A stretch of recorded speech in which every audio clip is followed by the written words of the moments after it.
Presiden Amerika Serikat Donald Trump menaikkan tarif impor ke sejumlah negara mitra termasuk Indonesia jadi kontroversi. Di tengah berbagai potensi risiko, Presiden Prabowo meminta masyarakat untuk tenang dan berjanji akan berunding dengan Amerika Serikat bersama negara-negara ASEAN.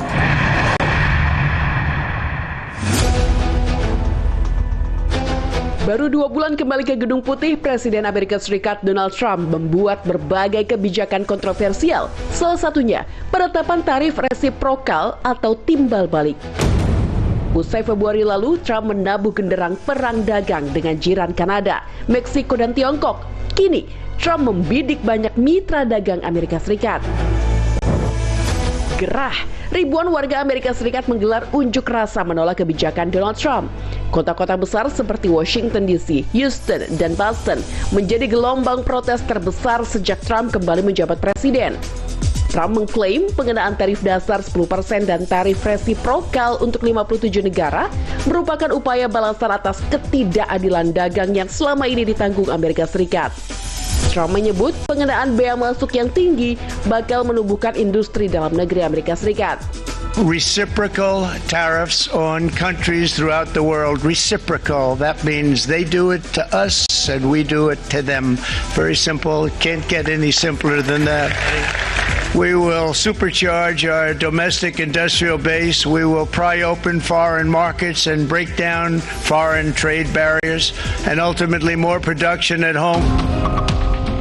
Hadir di Bursa Efek Indonesia untuk berkomunikasi dengan para pelaku ekonomi, Presiden Prabowo mengakui Indonesia akan menghadapi tantangan akibat kebijakan tarif Trump.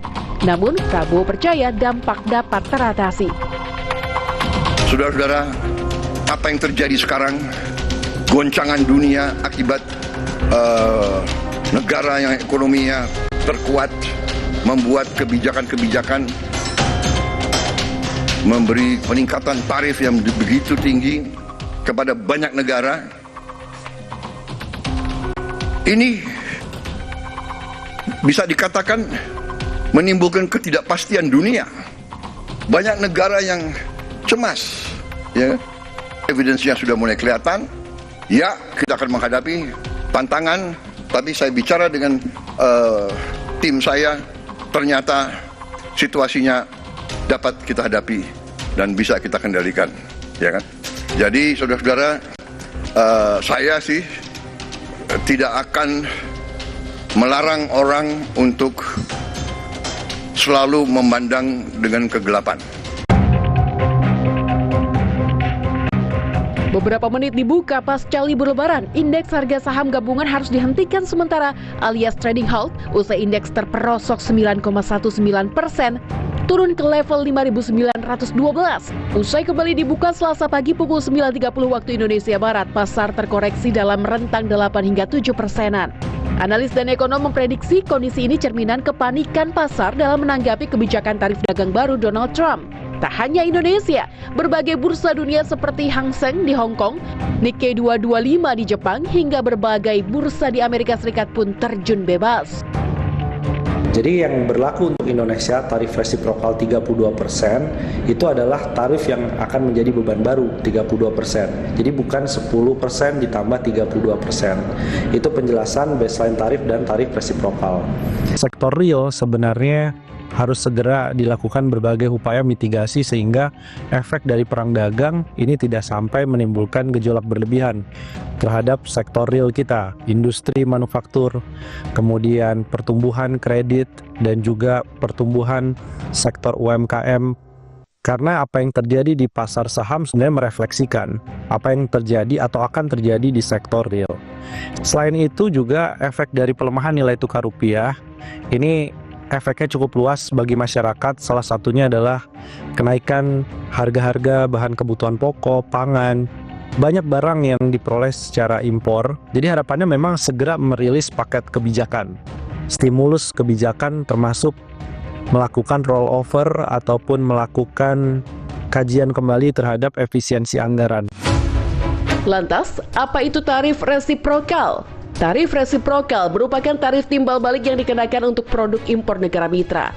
Besarannya bervariasi, ditentukan sesuai defisit perdagangan bilateral untuk menyeimbangkan neraca dagang.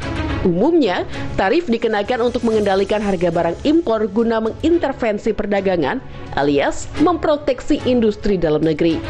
Atau untuk menekan negara mitra untuk merundingkan kesepakatan dagang baru. Gedung Putih tak menjelaskan secara rinci dasar penetapan tarif resiprokal Trump. Namun, berbagai media asing menduga angka berasal dari defisit neraca dagang Amerika Serikat dengan negara mitra dibagi dua. Indonesia, satu dari 57 negara yang dikenakan tarif resiprokal sebesar 32%. Artinya, setiap produk ekspor Indonesia ke Amerika Serikat dikenakan tarif 32% dari harga barang. Pada umumnya, tarif resiprokal dibebankan kepada konsumen akhir. Ini membuat harga barang impor lebih mahal sehingga memicu kompetisi dalam negeri. Efektif diberlakukan 9 April, tarif resiprokal dikecualikan untuk segelintir produk, seperti alat medis dan kemanusiaan, farmasi, produk strategis seperti baja, aluminium, kendaraan, semikonduktor, kayu, dan logam mulia. Jika Indonesia dikenakan tarif resiprokal 32%, Vietnam dan Kamboja jadi negara ASEAN yang dikenakan tarif tertinggi, masing-masing 46 dan 49%. Sementara Thailand sedikit lebih tinggi dari Indonesia, 36%. Adapun salah satu mitra dagang terbesar Amerika Serikat, Tiongkok, dikenakan tarif 34%, lebih tinggi dari Uni Eropa, 20%. Beda langkah dengan Tiongkok yang membalas dengan mengenakan tarif retaliasi 34% terhadap Amerika Serikat, negara-negara ASEAN mengutamakan negosiasi dengan Gedung Putih. Menko Perekonomian Erlangga Hartarto mengatakan sikap bersama ASEAN akan ditentukan pada pertemuan para Menteri Keuangan ASEAN 10 April mendatang. Dengan beberapa negara ASEAN, Menteri Perdagangan atau Commerce, saya juga berkomunikasi selain dengan Malaysia juga dengan DPM Singapura, dengan Kamboja dan yang lain untuk mengkalibrasi sikap bersama ASEAN. Pemimpin atau Menteri Perdagangan akan bertemu tanggal 10, Pak Mendak mungkin akan hadir di sana, di mana ASEAN akan mengutamakan negosiasi. Presiden Prabowo Subianto meminta masyarakat tetap tenang meski Indonesia salah satu negara yang dikenakan tarif tinggi oleh Amerika Serikat. Prabowo menegaskan pemerintah Indonesia mampu bernegosiasi. Tenang, kita punya kekuatan, kita juga nanti akan berunding.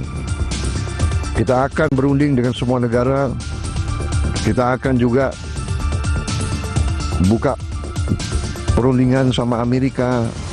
Kita akan menyampaikan kita ingin hubungan yang baik.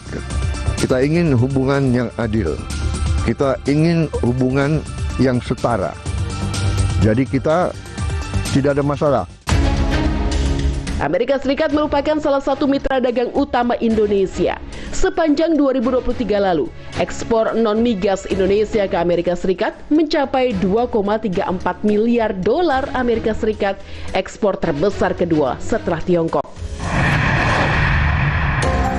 Jadi dugaan motivasi tersangka melakukan perbuatan menghilangkan nyawa korban adalah tersangka tidak mau bertanggung jawab